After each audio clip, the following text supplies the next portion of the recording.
to another episode. We are here for another episode of everyone's favorite place to be on a Wednesday morning. Where else would you rather be on the internet on a Wednesday morning, Brandon? But right here at Practice, the show.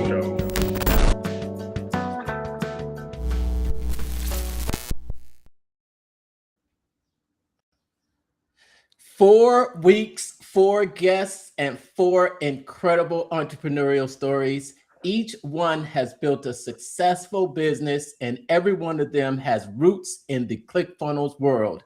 Different backgrounds, different journeys, but unique lessons from building real online businesses. And we'll be diving deep into how ClickFunnels has helped power their growth, the strategies, the struggles, and wins behind the scenes. These are real entrepreneurs sharing what actually works. And join us tonight as we talk with entrepreneurs powered by ClickFunnels and hear their stories behind their success on tonight's special episode of Pitch Practice, the show.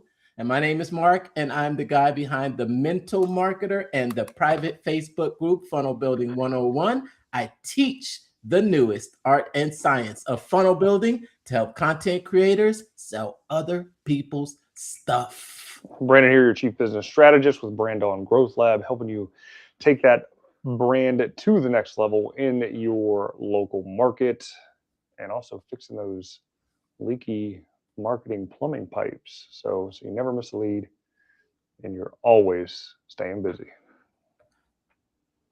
Brandon, what a week it's been. It's been a week. Last night was not fun. I had to chase my dog at 3 a.m. So I might be dragging a little bit, but I will do my best to keep the energy up as much as possible because we got an amazing guest tonight, and I'm super excited to chat with him. And if you haven't seen or heard of him, well, you're going to get a fantastic introduction here in a minute. You're going to set this interview on fire tonight. Fire. Yes. Yeah. So I think this week's been pretty cool. I think we both were there for that big major announcement. Just Russell had the big announcement that we had kind of been anticipating.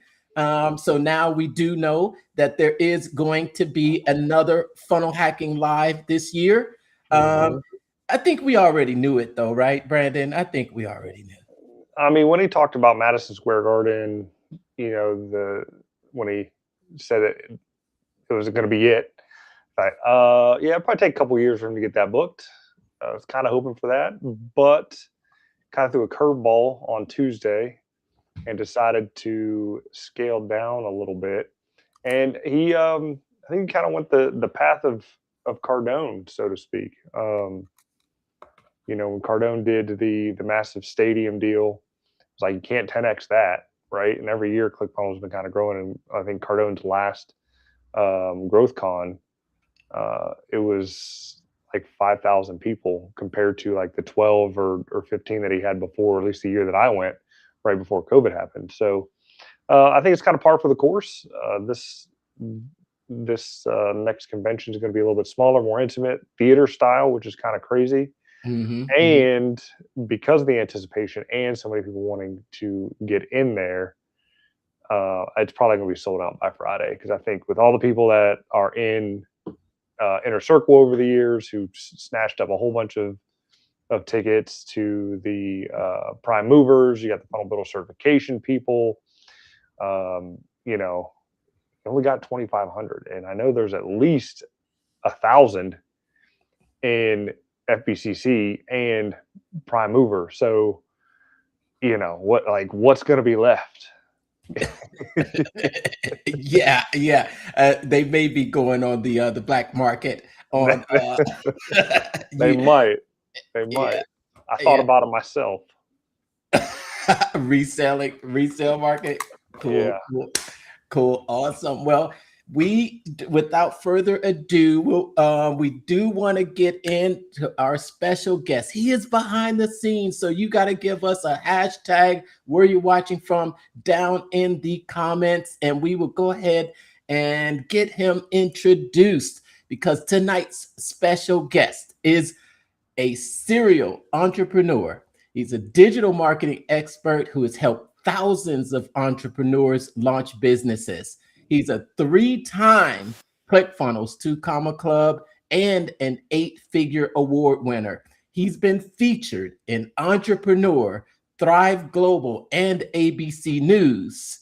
But his career has not been without adversity, and it includes 4 failed startups before he found success. But since then, he's helped generate over $34 million in online sales and taught thousands of entrepreneurs how to launch high converting sales funnels and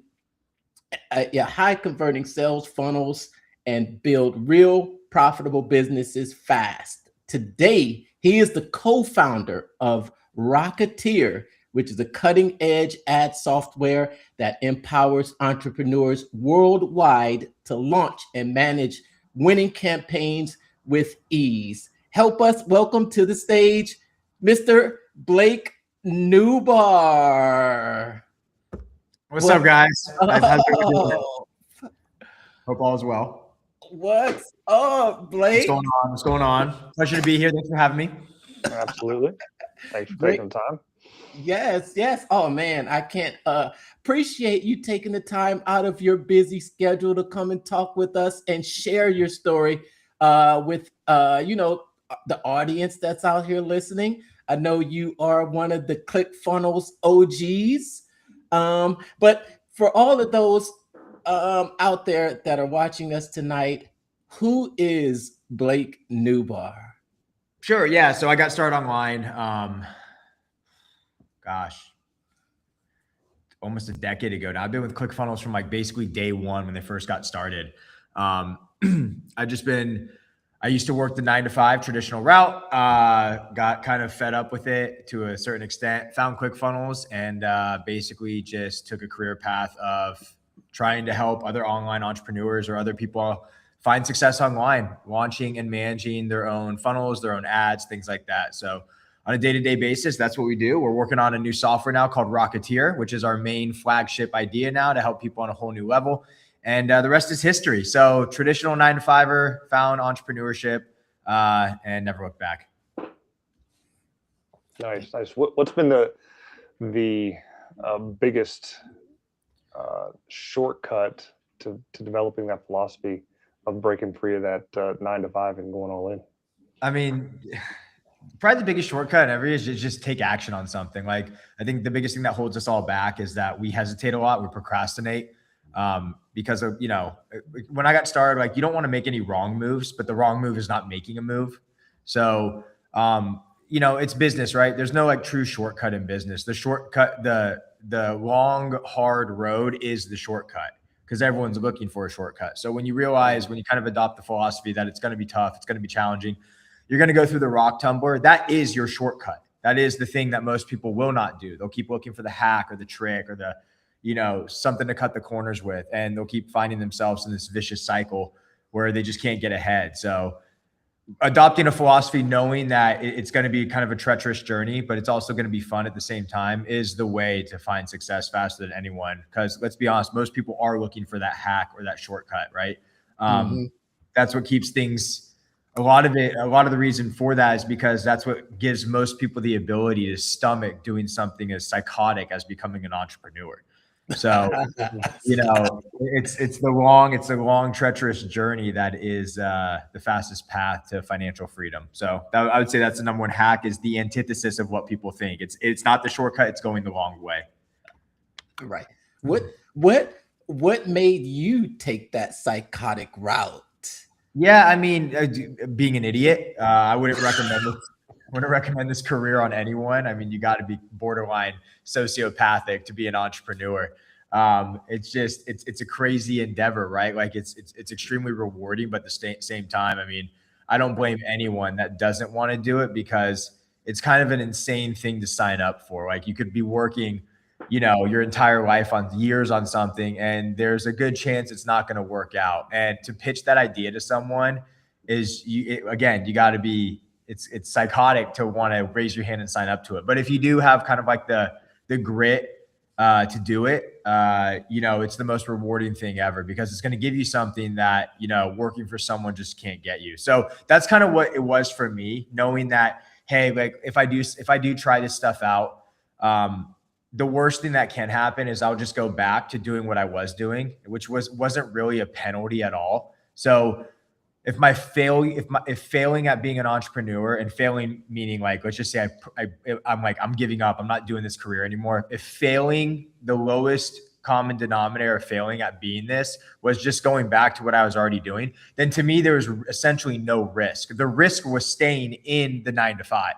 That to me was the risky situation, because at any given moment, I've seen friends, I've seen family, they lose their jobs without any notice at all. Like to me, that's the risky situation. So if knowing that was the worst case situation seemed like a no brainer to at least attempt it. And then knowing that, you know, it's going to suck for a good amount of time. But you know, if you stay with something long enough and you refuse to quit, you will find success. That's a 100% guarantee to, you know, at least in our book, right? If you just do not give up on something that you do believe in, and you know, you did all your homework and it does prove to be something that you can become really good at and make work, like it's going to have success. It's just a matter of when. So that's what made me take the leap of faith, was knowing that the fallback was not really anything scary. It was just doing what I was already doing from the get.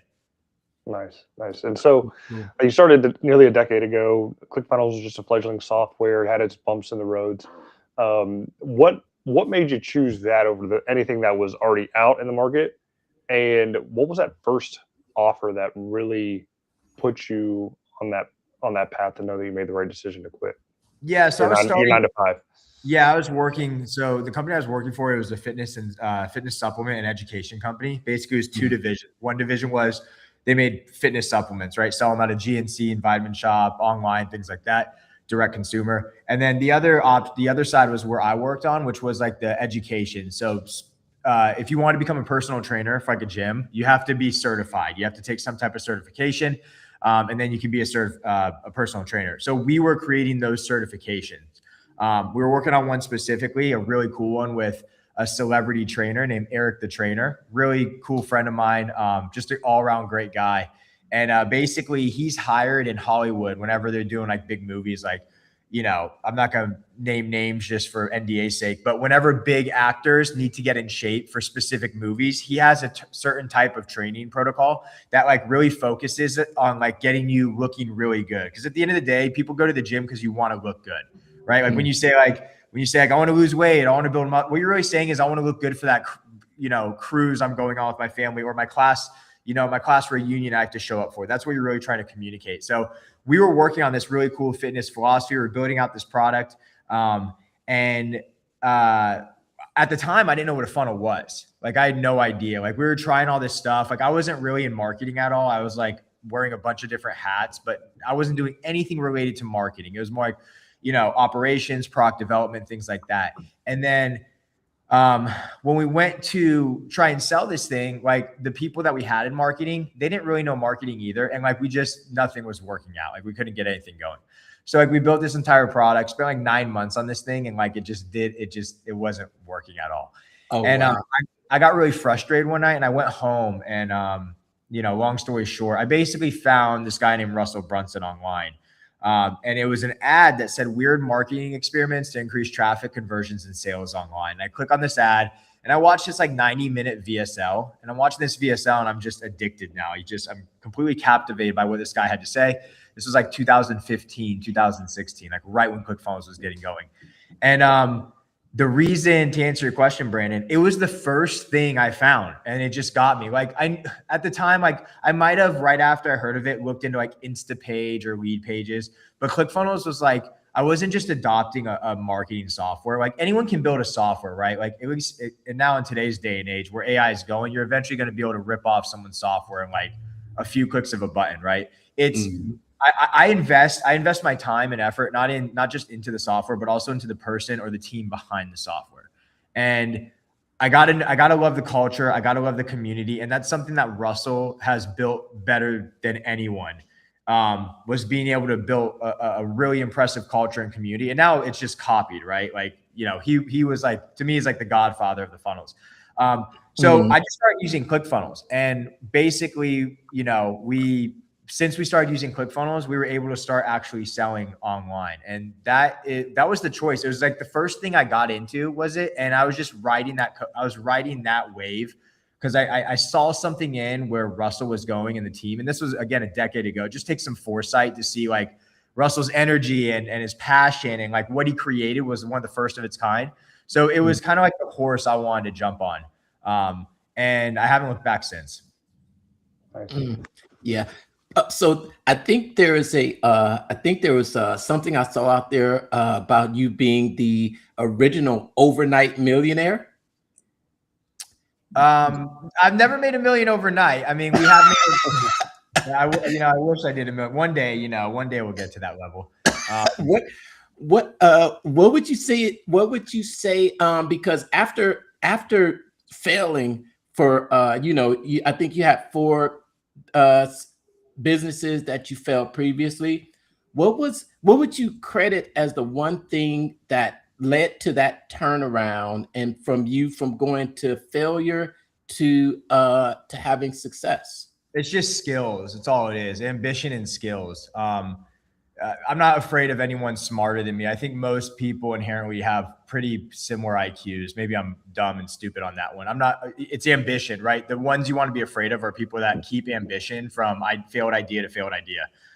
So basically the only difference between failing and then finding success eventually is keeping that ambition, like being willing to go into the next thing completely dumb again and not knowing what you're doing. And then also acquiring skill sets. So taking the skills from the failures. Like success isn't going to teach you as much as a failure will. A failure at least will teach you what you can do, or at least what not to do on the next thing. So eventually after process of elimination, you do so many things you're bad at. You're going to acquire a specific set of skills that you can apply to the next thing. And that will just start refining more and more and more, where you will become successful with it. So the only difference of any entrepreneur that tells you that they failed a lot, which is everyone, right? No one's ever hit gold on their first endeavor. And anyone that has, it's full shit. You've failed your face off again and again and again. And if you're willing to go through that rock tumbler, you'll eventually wind up on success, not necessarily because the next thing you're doing is revolutionary and it's like, oh yeah, of course that's going to be successful, but more so because you kept that same grit and ambition from each failure to eventually something's going to work out for you. And you're taking those skill sets, you're taking that ambition, and you're just applying it. So it just comes down to the cliche thing of if you just do not give up on it. And when I mean do not give up, I mean do not give up on entrepreneurship. You can give up on ideas all the time. The greats give up on ideas constantly. I mean, Mark Zuckerberg just canned the metaverse, which was like an $80 billion disaster, right? So like that does, like, you're allowed to quit on shit, right? And that's totally okay.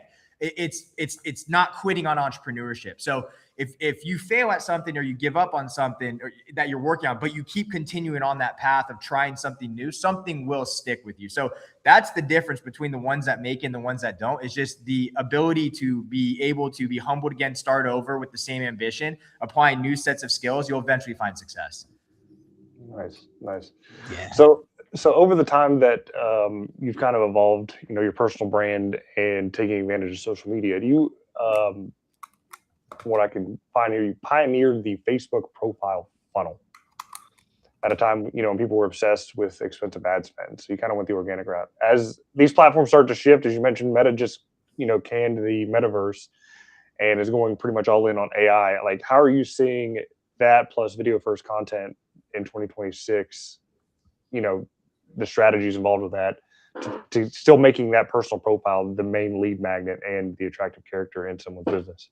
Yeah, I mean, like, AI is obviously, everyone can see the writing on the wall. I think with AI, it's not going anywhere. It's not like a fad or a trend that's going to fizzle out. It's big and it's coming, right? I also firmly believe that these massive companies that are so funded and they're going to eventually make it to where the playing field is going to get so leveled. I'm never like the type of person where it's like, you have to like rush to this shit. Like, sure, there's advantages on doing some stuff with it right now, but like it's going to be so simple every week. It's like it gets easier and easier and easier. So like my mom could have waited 2 years, and in a week she can have the same skill sets as me, because that's what they're going to do. So when it comes to AI and like content and with the profile on Facebook is always, to me, not always, I can't say that. I don't want to speak in absolutes. I think for now, it's still going to be a really big thing that people are going to land on, because the fundamental way that people use Facebook is not really changing. You go online, you join groups, you post content, everyone's pushing their stuff to make more sales or build their brand. Ultimately, that profile is still the biggest piece of real estate. So the key is that people still continue to check out your profile, which they do. Like literally every single day, there's traffic happening on that profile. So with the advantages of AI and the ease at creating content and publishing more content, more quality content, and more of a, well, I don't want to say quality with AI, more quantity, let's say, with AI. If anything, it's just going to get more people back to your billboard, to your profile. And from there, you can direct people to all sorts of different offers or whatever it is that you want to do. So I see it being an easier way to drive traffic to your profile or even to your offers in general, just because it's just making everything so much easier. Like AI is simplifying everything. And with Meta implementing it hardcore and every other LLM going crazy with it, and all these, new vibe coded startups happening every 7 seconds, right? It's just, everything's just getting a lot easier to do stuff. And I still think fundamentally that the profile on Facebook is still going to be a thing from now and into the foreseeable future. Now, is it always going to be like that? I don't know. It depends on what Meta does, but it's been like that since Facebook launched essentially in 2004. So you're looking at 22 years now of it, and nothing has really radically changed with how it works. What has changed is how can you get people interested in your stuff, and with the adoption of AI, video content, things like that, I think it's just going to be easier for everyone. Nice. So what do you, with AI and everything, where do you see the state of the online marketing industry today, as opposed to, when you first started over a decade ago? Would you say we're on an upward trend, or about the same? What would your state of the online marketing industry say? Yeah, marketers typically ruin everything. There's a difference between a marketer and a business owner, right? You'll notice by the ones that jump from idea to idea to idea with new trends and fads, those are like marketers, right? Anything to make a buck, ride the wave of something, get something going. Credit to you, all power to you. That's capitalism, right? Do your thing. But I think, now compared to, a decade ago, obviously it's way more advanced with like the technology of AI. You're just I think you're going to move into it. You're going to get to a point where, all this AI produced content, people are going to start demanding the human touch again. Now, who knows how long that will last for, but like, the terms that we're coming out with, like AI slop, and I know that was written by Chat GPT, or I know that video was whatever it is. It's like, what it is? It's like a cool magic trick. AI, like in its current state, is like a cool magic trick. It's like a knick-knack, like a gadget, but no, like everyone's talking about it. Everyone's doing, cool automations with it, but no one's like really taking it to a level of like, holy crap, that's how you can like really apply it and like really do something great with it. Like even vibe coded software, right? At the end of the day, to me, it's just AI crap. Like, sure, you can make a little tool or a calculator or something, but if you want like a full robust software right now, at least, like you need a dev team behind it to an extent to handle maintenance and things like that. Now, is that going to happen in the future? Like, no, probably with where AI is headed. Yeah, you're probably going to be able to make full enterprise custom solutions, without a tech background. But like, marketers just jump on things. That's just what they do, and they exploit them to a point where you just burn it to the ground. It reminds me of like, it's like before farming happened, you just burn land to the ground and then like move on to the next thing and then burn it to the ground. It's like, that's just what happens, right? And right now you're starting to see that. It's like every day it's something new, right? Like the amount of people that have automated their Facebook posting, and good for them, but it's like people are going to wise up and know it's just AI. It's like, it's not your brain on it. It's not your intellect. You literally just prompted ChatGPT or Claude to post on your wall. And that's great. But it's like, that's every post now on Facebook where I'm just scrolling over it because I know it's not even your brain. It's a computer that wrote that for you. So we're in an inflection period right now, in my opinion, where like everyone's getting more familiar with it. It has not even close to reach critical mass. You know, marketers are excited for this stuff because it's like, it's geeky, cool stuff that we like to nerd out on. And every day, you know, you're realizing something new and cool, and it makes you feel, it gives you that dopamine rush and gets you excited.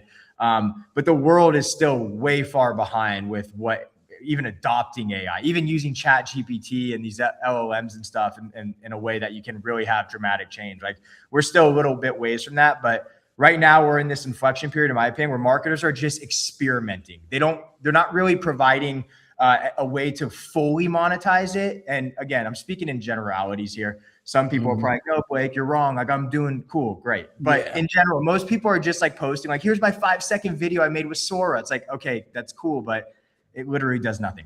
And that's just what you're seeing right now. Like, and you know, in the future, it's just going to get better and better and better. And that's why I'm always a proponent of, like, I never let fear, you know, a lot of marketers will inject fear, like, get on AI now, get on it now. It's like, you don't really have to freak out about it, because I remember the first like Will Smith video like a year ago of him eating like spaghetti. And then now the things you can do is absolutely insane. I saw like Brad Pitt, and who was that? It was the Brad Pitt versus what's his name from Mission Impossible. Why am I blanking? Tom Cruise. Tom Cruise. They got in like that little fight. They made it with AI. It was so good, right? And it's like, yeah, like that's just where it's going with stuff. So the state of it now, back to your question, for me to like just shut up and stop rambling, is like, yeah, it's just going to be more. It's going to be these massive giants that invent this tech, give it to us to experiment with it and play with it and provide value in our lives and customer lives. And it's just a really cool tool that we were given by tech giants to use in our businesses to profit from. That's the reality of it. And that's what's going to continue to happen.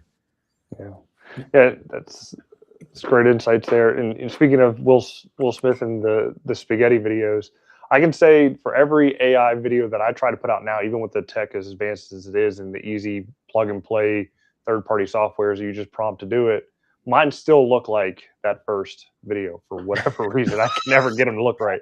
But I saw the latest one that they did with them, and you know, he started off in the Civil War eating spaghetti, and then he's like fighting a battle, and then at the end he turns into a giant spaghetti monster himself. So it was quite humorous to see the overall evolution of that. Oh yeah, yeah. But wait, for another year, you're gonna put one prompt in, and you're gonna have a 10-minute. The only thing it's just cost right now. It's just like, you know, it's just the cost of it. You could technically like prompt it right now. They're just not gonna let us do it yet because it's so expensive. But like, they just limit to you to like 8 seconds to a minute, right? Eventually, it's gonna be a full-fledged, full feature animated film. You can make a Toy Story with it. We're not that far behind it. So it's like, that's what I'm saying. Like, eventually it's like, you just have to let them get there, and then you can start benefiting from it on a whole new level. Right now, we're all trying to hack the shit out of it, like prompting and getting clever and JSON context profiles to make sure that the voice from one scene sounds like the voice of another scene, and the characteristics of a person from one scene look at like, eventually you're not gonna have to do any of that stuff. It's going to be like exactly who you want as a character is going to be from scene to scene, the same voice, the same everything. It just takes a little time to like get to that. Yeah. With that in mind, what would you say is the biggest skill that someone should be sharpening at this time? What would you say is the biggest skill? If like, I think there's gonna be a massive opportunity in like acquiring AI skills to teach other people AI. Because if you look at the marketplace right now, and if you look at the total the TAM, so to speak, there's so many people. The vast majority of people don't know anything about AI, right? Like, our space, I think, is like on one of the pioneers with it, because that's just like the marketing space and anything online, like they really go for it hardcore, right? But I mean, the amount of people that are about to be that will be impacted by AI, right? And still won't know how to use it, even if it is as simple as type in this quick prompt, and it might not even be prompts anymore. It might be like, ask a simple question, you get exactly what you want, right?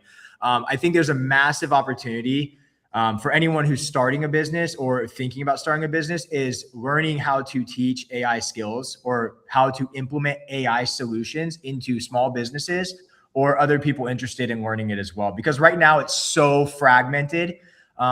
I wouldn't even say it's really saturated yet. It might feel highly saturated because we only see this from the lens of the marketing world, but there's so many different ways to take this. And I think there's a massive opportunity by positioning yourself as someone that knows AI to an extent and like can really help small businesses or entrepreneurs implement the systems that they need to grow their business online. Because I don't know anyone really nailing that right now. It just seems so all over the place. But I don't, and maybe I'm wrong, right? Maybe there are some people doing it, but I just haven't heard of them. But like being able to go into a business and being like, hey, like here's the first 7 things you need. Let's make a workflow to automate your calendar every day. Just like very clear cut, simple things. If you learn that, I think you could have a massive business in the future. Yeah, I mean, I can say I'm trying that right now. The third-party gray/white label software that I'm with has all of those tools in it, from AI voice receptionist, reputation management, local SEO is kind of pretty much done for you. And I guess my biggest struggle is trying to translate that to the blue collar person as to why you need this in your business, due to the simple fact is you're out there swinging a hammer when you shouldn't be, and not being able to answer the phone and missing potential, big dollar deals. So exactly. I mean, if there's anybody out there that can master and sell that, like, you will be selling the picks, the pans, and the shovels in this digital gold rush here. Yeah, we all know how it is, right? Like every day trying to keep up with AI is like it's insane, right? It almost seems asinine to try and even really stay on top of it, because it's not even every new day. It's like every new minute there's some big hit, right?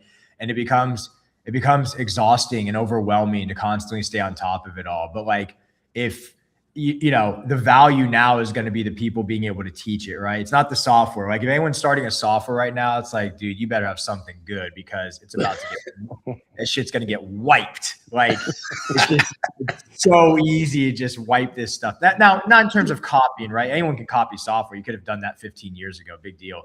But just of what the capabilities of AI can do, I think the value now is shifting. The opportunity was to create like these software solutions 3-4 years ago, right? Like right now, I would urge anyone, don't even waste your time on a software. Focus more on like the educational component, creating the content or the courses or the trainings that can help other people understand this stuff. Because I feel like the biggest gap in the market right now is what AI is capable of and the very little bit of information that people know on how to really use it. I think there's a massive gap there from what it can do and what people understand about it. And whoever can fill that gap and be that bridge, there's going to be a massive, massive payday for that. Yeah, I can wholeheartedly agree. I've been in the trenches with Microsoft and Google, and if you've ever been on their support or help documents on the back end, I mean, they read like a PhD dissertation on how to do anything. So if you're able to take that and simplify it and put it in a 10-minute YouTube video to help anybody out, like you got gold right there. Totally agree. Yeah. Seems everyone seems to be making AI videos and avatars dancing. And I agree with you wholeheartedly. You just start scrolling right past that stuff. And it's definitely saturated. Awesome.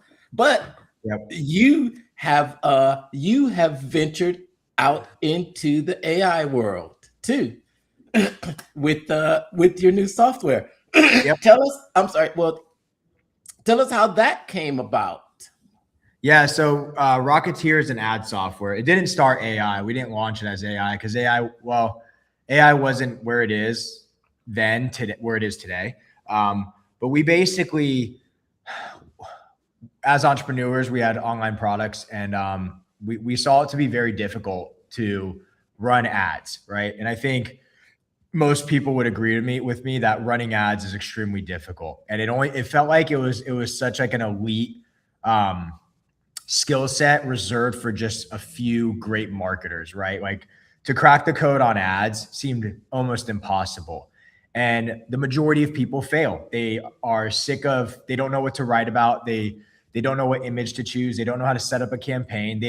Once they do that and launch it, they have no idea what any of the data means, if it's making money, if it's losing money. And you get to a point where it's like, am I just spending money into a black hole?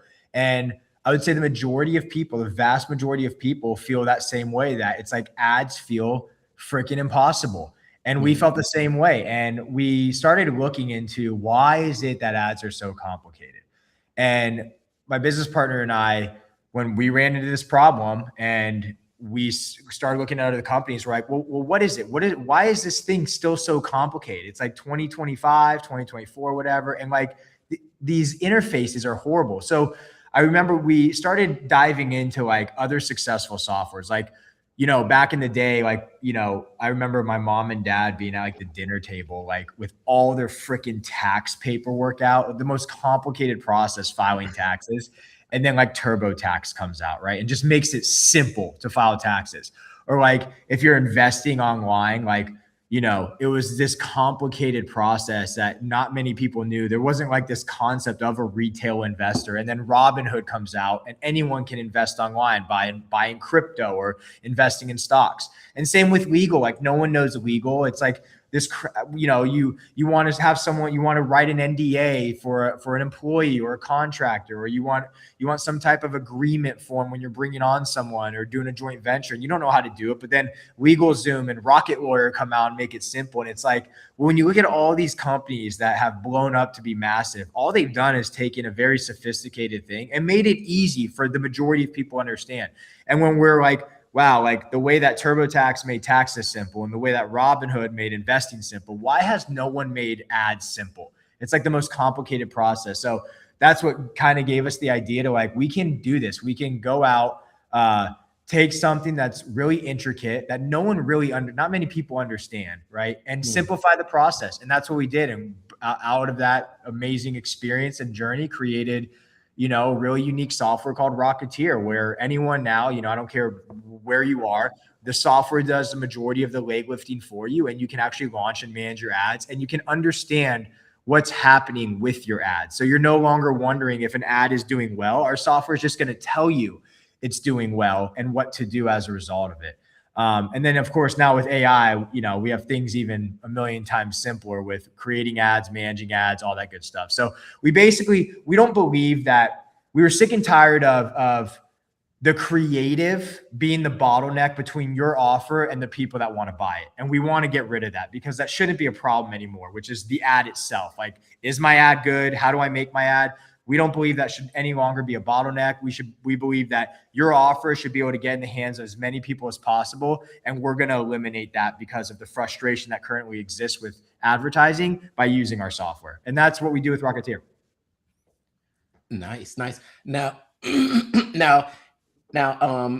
I've gone in there and I've seen that there's the Facebook ad platform. Is it just Facebook ad platform, or are there more ad platforms that you're able to use inside of Rocketeer? It's Facebook and Instagram right now, but it will be everywhere. Like the vision of Rocketeer was, we were already preparing for the metaverse. Like we have like a roadmap through the roof. Like, you know, until Mark canceled it, like you'd have the freaking goggles on and you'd be launching ads through Rocketeer in there. Like if you're at a gas pump one day and while you're pumping gas, the little LED monitor, you want to run an ad on that, we want it to be able to be through Rocketeer. You want an ad in Times Square, you want an ad on a blimp at a football game.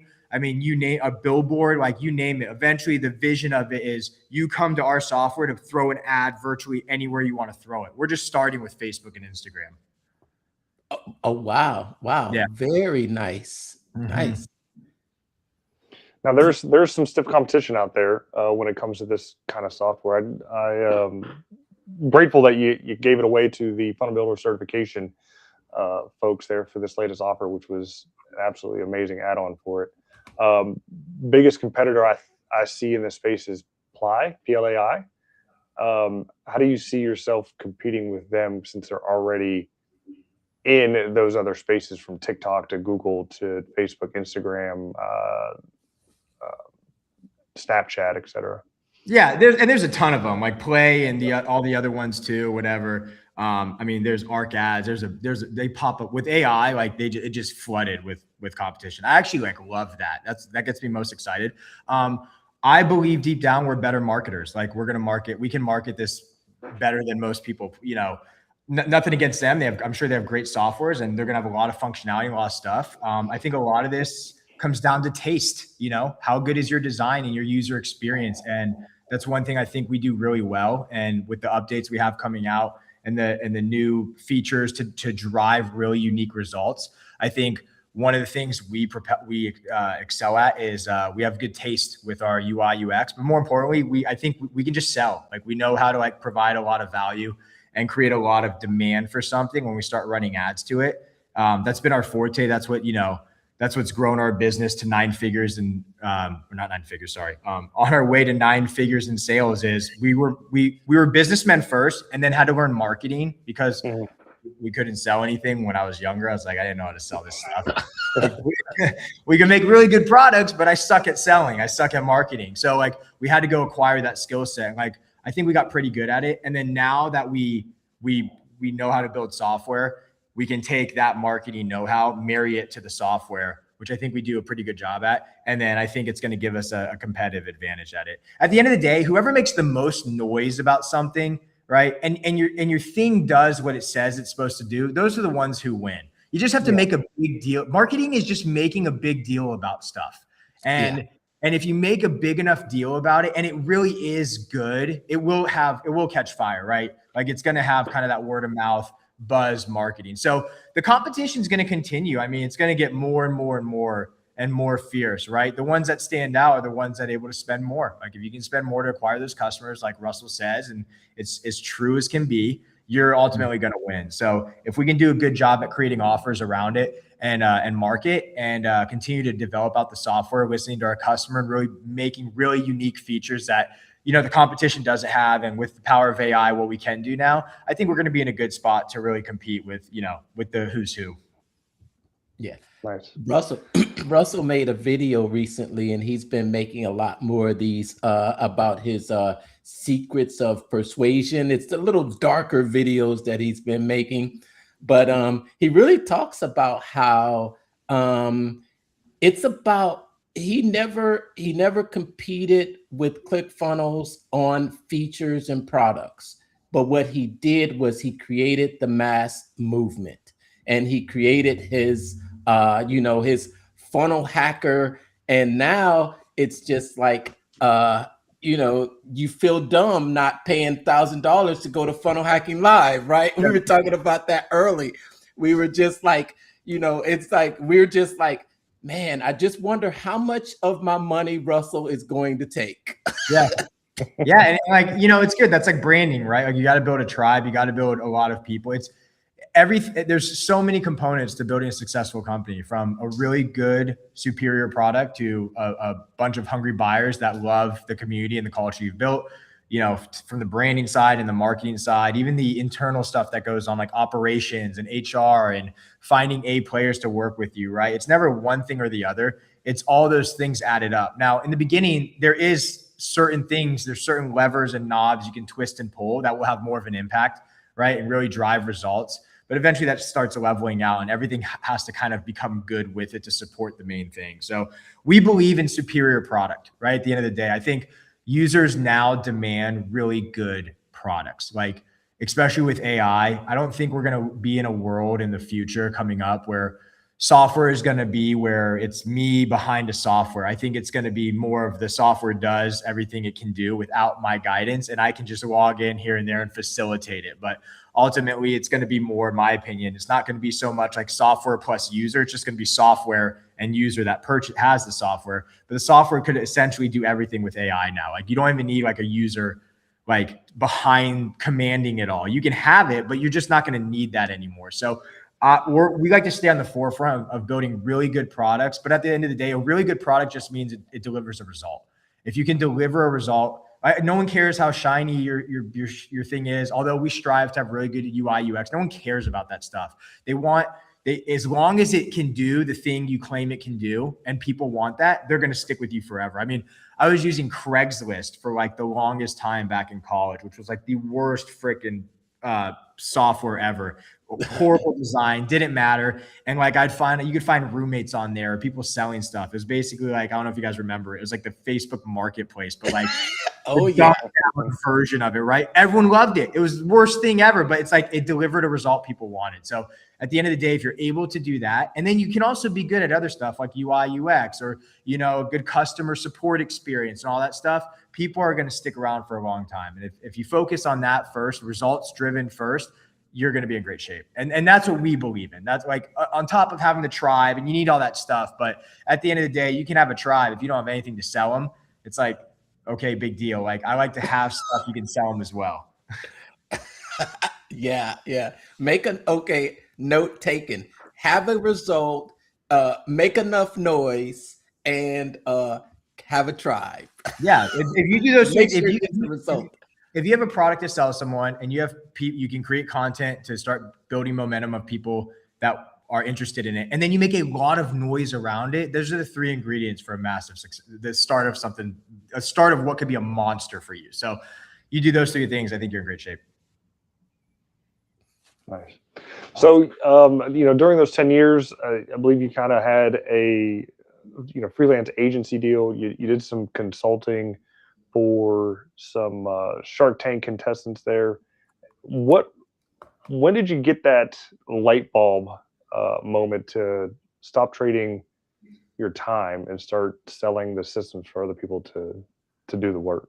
Yeah, so we did an agency. We had an agency who first got started. Then the reason we did it is it's honestly, in my opinion, to this day, even to this day, probably it's like the fastest path to revenue is like selling a skill set. I think you can learn something pretty quick now, especially with AI. I mean, most people right now doing learn skill sets. We've literally caught people on calls like they're using AI to answer our questions as we're asking the questions. Like it's so ridiculous, you know. So it's like, all right, this ain't gonna work, man. It's like we could have done this. So that was the path. I was dead broke when I quit my job. I was dead broke, but I got so obsessed with funnels that I knew I could learn that skill set. I was really early on, right? Like I was like one of the few when funnels first became this new idea, this new opportunity to really dive into it. So I still believe that if you're looking to do something, you're trying to have some traction, just selling a skill, selling your knowledge is pretty equivalent. Now, you know, people could just go to AI, right? But at the end of the day, people kind of still want to, you know, as long as the information has to be codified and organized and delivered. That's why people will continue to buy online courses, in my opinion, because it's structured in a way from someone that's had success to basically give you the recipe of having success. A lot of the problems with AI and stuff is people don't know the questions to ask. So it's like garbage in, garbage out, right? So I still believe that providing some type of service or course is going to be valuable. Now, when we started the agency, it's because I was dead broke, but I knew I had a skill set and I could start helping people out. So that's all we did. We started helping people out. But I remember, I'll never forget it. I got one post on, we were like crushing it. We were doing so well working with clients, helping them set up webinars and book funnels. I mean, you name it, all types of funnels. And then one guy commented on like my Facebook, and it like, God just opened up my eyes. He's like, dude, why are you doing this for other people? I'm like, what do you mean? I'm like helping people out. It's like, yeah, but like, if you're so good, you should be doing this for yourself. And I was like, damn, he's right. Like that's the next gradual step, in my opinion. Now, you know, barring, you could build a massive agency way bigger than what we're doing, let's say, and you could be having great success. Like VaynerMedia is an agency and they're freaking doing, you know, millions and millions of dollars, right? But that like kind of stuck with me because I was also at the same time, I was feeling the stress of working with clients. Like they all become your bosses. And I'm like, I signed up for this stuff to basically kind of have that financial freedom and, you know, be able to do what I want when I want and kind of like do things on my own terms. And this was totally the antithesis of that. Like I was answering clients every day. They want to hop on a call. They're panicking because something's not working out. And you just get to a point where it's like, maybe we just do this for ourselves. So I remember we shut down the marketing agency. It was doing well, by the way, too. We shut it down and we just took everything we learned from doing all these different funnels, all these different offers, all these different clients, and we just did it for our own stuff. And that's when we kind of branched out on our own. Now, the agency was fun, but like, yeah, it's not my cup of tea. I can only do it for so long. When I first got started, again, if I was just getting started again, I'd probably do it again. Like right now, if I was just getting started online, I'd go teach people how to do AI. But then eventually what would happen is what happened with the agency. I would get tired of it and want to sell my own AI products and things like that. So I remember that specific comment on my Facebook it was the exact feelings and emotions I was having at the time. Was just kind of like, all right, I think we did this stuff. Like, let's go out on our own and make the next jump to a lily pad and like go out on this limb and see if we can do this for ourselves. Like, let's put our money where our mouth is. If we're teaching people how to do this stuff and we're helping, clients like run ads and build funnels, I want to feel like we can do this for us too. So like, let's try. And then when we did, it exploded and we've been doing it ever since. Well, how hard is it then for the cobbler to make his own shoes? Because it's one of those things. It feels like it's definitely easier to do it for somebody else than it is for yourself. Yeah, it's moral hazard, right? It's like we used to raise money on our first software idea. When you use other people's money, it's moral hazard, right? And you are sitting there and it's like, it's no stress, right? You're using someone else's money. You're doing stuff for other people. It's a lot less stressful because you're doing something for yourself. You have to put your money where your mouth is, right? You can go say, I'm going to go build a funnel for someone, right? And, in your contract, you could have these crazy, statements and clauses where it's like the deliverability is just a funnel. I can't guarantee the funnel is going to convert, so on and so forth, where you can technically do something simple and deliver. And that's what it was. And it's a lot less stress, you're not so much stressed, right? Because it's other people's money. It's not so much risk on your end. You're getting your retainer every month or profit sharing, whatever. And that's great, right? That's awesome. That's a great model. I think a lot of people really enjoy. But doing it for yourself, the difference is the amount, in my opinion, the potential is through the roof of what you can make. And also you get to buy back your time. And those were two really important. Well, the really important thing was not so much the money, it was buying back my time. I wanted my time again. I wanted to not show up on a Tuesday morning because I just didn't care. And I wanted to hang out and watch a movie all day, right? Whatever it was, for whatever reason. And it takes going out on your own to figure it out. And it's harder at first. Like you have to figure it out. But if you do the agency stuff for a good amount of time, you're going to learn so much. And you could essentially just start making your own stuff the same way you were doing it for other clients and customers. Yeah. Yeah, I get that too. A lot of people out there listening could be starting out right now. And that's basically what the Funnel Builder Coaching and Certification Program is too, teaching people how to actually start and run an agency. Yep. But there are some things to consider when you are doing that. I think that's why most people will recommend that you just specialize in one funnel for sure. Yeah. Specialize in one funnel, because when you're doing different funnels and people are calling you, it can be. And that's what's weird about it. That's what, again, if I was starting from scratch, I would do that. I would do the service. I would do the agency. I think it's the best way to get started. And you can either stay in it or you can view it as kind of like a lily pad. Like you're just getting started and you're on this lily pad and you can jump to the next thing, but it's going to teach you so much, right? Like it's such a great way to get started online or have your first big win or build something massive from it. But like it's your fastest, in my opinion, still your fastest path to victory is providing a service for someone else. And let on that note, let me ask for, because you've come up in this community, there's a lot of new people. We're sort of the new generation. I think Brandon and I and myself, we're both about 5 years. So we're still younger. Well, yeah, you're our senior in the world of big funnels. Yeah, you're Uncle Blake. Right. What is one lesson that you would like to share with anyone out there that's the new generation of funnel hackers and marketers that can help them navigate through the tough times because there will be tough times. What's the one lesson that you would like to share? Yeah, I mean, we kind of as entrepreneurs, we create our own tough times.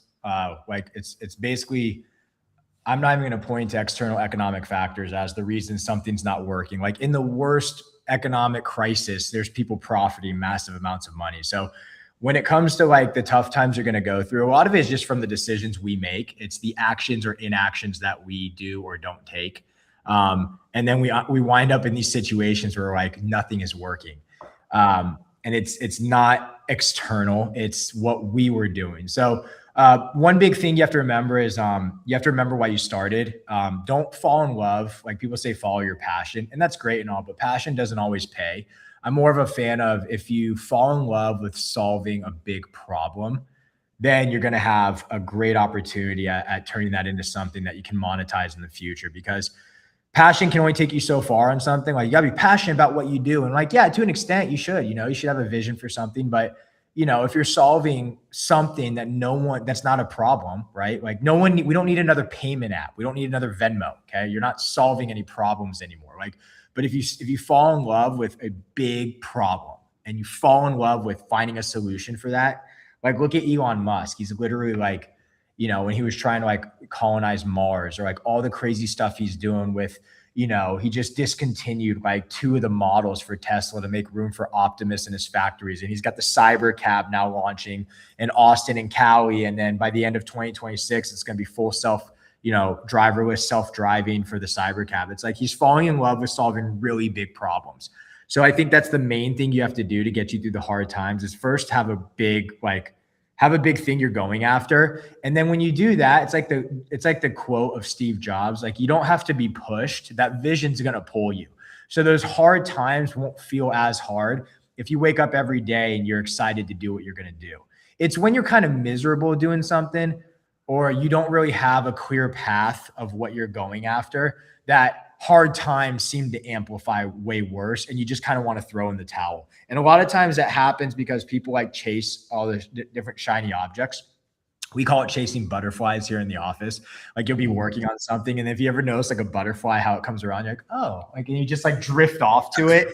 And it's like there's so much noise now in the marketplace, like with AI, or do video or do ads or start an agency or do drop shipping, right? There's just so much noise, right? And all those are great things to do. All those are really good opportunities.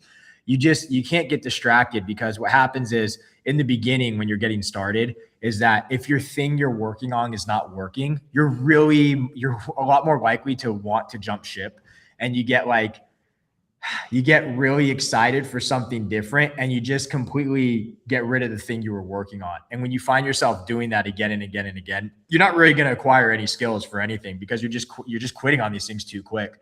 So the main thing I would say is like really find something you're really excited about every single day of doing it, and block out all the noise. Say no to virtually everything and just focus on that one thing. And that's kind of the recipe for how most of these companies have massive success.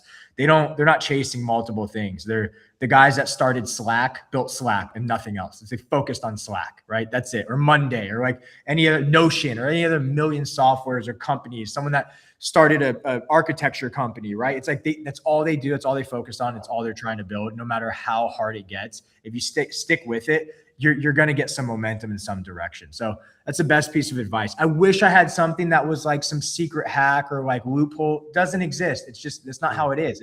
It's you got to wake up every day kind of like a psychopath going into this game, and just own it. And it's going to suck, and it's not going to be fun 90% of the time, but eventually you're going to suck a little less every day, and it's going to start becoming more and more fun, and you're going to get good at it. And there's this inverse relationship between something being hard and skill. And as you get more skill, it becomes easier and easier and easier. But in the beginning, it's like working out for the first time. Like going to the gym on day one is hell. It's like, I'm not doing this. This is going to suck. But after 3 months of it, it's like, it's part of you now. It's like, no, I can't wait to go to the gym, right? And that's kind of entrepreneurship. The first beginning phases of it are going to suck, but just go into it knowing that, and eventually you'll get conditioned. And like those hard phases now, they won't even cross your mind anymore. It's just going to be second nature. It's just going to be part of your life now. Like my business partner and I will work on something for literally like 6 months, and then the next day we'll get rid of it because it like just for some reason we canned it. And instead of like thinking about like, oh my gosh, that was 6 months of work. It's just part of our life now that we're just going to get kicked in the mouth with stuff like this. And you're just going to have to move on. And if you do that again and again and again, everything's just, it's going to start working out for you. And that's it. That's the easiest path for me to say is just, it's going to suck and it's going to suck less each day and you're going to get good and better and it will eventually work out. There you go. That's great advice, because I think so many people have this vision that it's supposed to be easy. And it's like, yeah, it's like they'll say, I'll hear people say, you know what, I've tried everything. And it's like, well, how many times did you try? I've tried everything. Five posts. Exactly. Yeah. The dramatizations by human beings when they want sympathy and play the victim, it's pretty insane. I've tried literally everything. You've done 2 businesses, bro. Like you didn't try everything.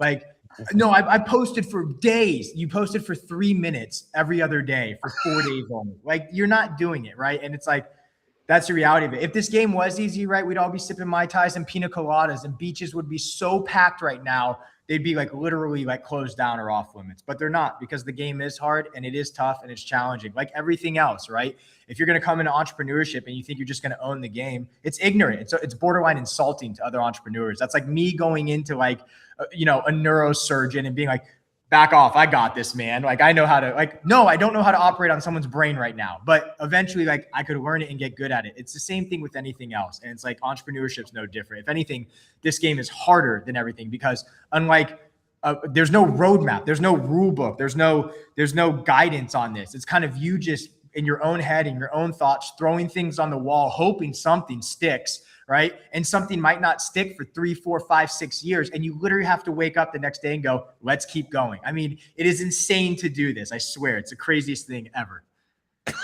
But we love it. But we love it. Yeah. We're psychos. We're psychopaths. Now you're big on the building. I know we're kind of coming up on the hour here, maybe a little bit over. And I mean, you're a builder. We can tell, just based on your story and how passionate you are as to building things. But for those that aren't as patient, and I know patience is really the key to anything, building versus buying, where do you kind of fall on that spectrum? Yeah, I mean, growth. I mean, I view buying as a growth through acquisition. I view buying differently than most. Maybe look, in the beginning when you're probably dead broke, everyone's getting started. It's probably, and you mean buying, like buying your way into something? Is that? Yeah, just buying a business that I wouldn't say maybe on its last leg, maybe has 2 legs standing, and you go in with the skills that you have to build it up and throw the new coat of paint on it. And definitely an opportunity. Definitely an opportunity. I think it's situational, right? Like when I got started, I think I can speak for a lot of people. When you first get started, you don't have the skills, you don't have the money. So buying a business is like, you could go raise capital, but you're basically buying into something that you don't even have the skills to operate yourself. So it's kind of like a recipe for disaster unless you can find the right partners, right? There's always different ways to skin this cat on every level. If it's the beginning of something, I would not recommend buying something. Like we could now consider buying stuff because we could have growth through acquisition. Businesses get to that, right? Eventually you saturate the market so much, right? Your growth strategy now could be growth through acquisitions. You now buy, you have horizontal, vertical, and backwards integration. Okay. And you're buying your customers, you're buying your vendors, or you're buying your competition, right? Those are all growth strategies that someone can implement, right? Way down the road. If you're just getting started though, I would be like 99.999%, basically me trying to say in absolutes, just build something, learn the market, acquire the skill sets, and start that way. Because buying into something, buying a business or whatever, it's probably gonna be tough for most when you're getting started, unless you can find the right partners. But then it's like, if you don't bring the money, right, what would you bring to the table? And if it's not the skill set either, you're kind of in a weird situation now where it's like, we don't really need you yet.